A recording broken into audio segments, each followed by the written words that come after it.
வாலிய பிள்ளைங்க எப்படி இருக்கணுங்கிறதுக்கு ஒரு சில காரியங்களை சொல்றேன். முதல்ல அந்த பிள்ளைங்க ஜெபம் பண்ணக்கூடிய பிள்ளைங்களா இருக்கணும். தேவனுடைய பாடுகளை நினைக்கக்கூடிய பிள்ளைங்களா இருக்கணும். மனம் திரும்பின பிள்ளைங்களா இருக்கணும். வாலிய பிள்ளைங்களை ரட்சிக்கப்பட்டு தான் இருக்கணும். அடுத்தது என்ன? வாலிய பிள்ளைங்க வேதத்துக்கு முக்கியத்துவம் கொடுக்கணும். வேதத்தை திறந்து வாசிக்கும் போது என்ன செய்யணும்?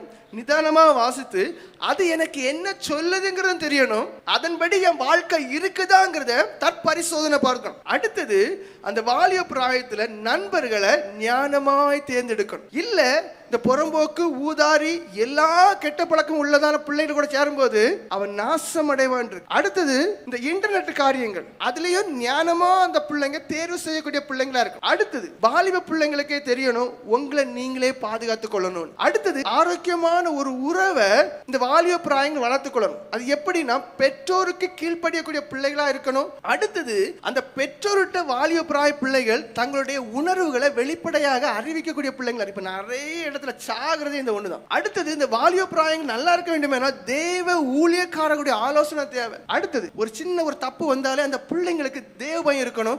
அந்த பிள்ளைங்க ஜெபத்துல குற்ற உணர்வோடு ஜெபம் பண்ணணும். இப்ப பிள்ளைங்களுக்கு குற்ற உணர்வு இல்ல. அடுத்தது இந்த வாலிப பிராயம் கெட்டு போற காரணம் பணம் சம்பாத்தியம் பண்ணணும். எந்த வழினாலும் ஒண்ணு இல்ல, பேரு புகழ் கெட்டு போகுது. அடுத்த காரியம், பிள்ளைங்க ஏன் கெட்டு போறாங்க தெரியுமா? நித்திய வாழ்க்கை குறித்த நம்பிக்கை அந்த பிள்ளைங்களுக்கு கிடையாது. பரலோகத்தை குறித்த நம்பிக்கை பிள்ளைங்களுக்கு இருக்கா? இல்ல.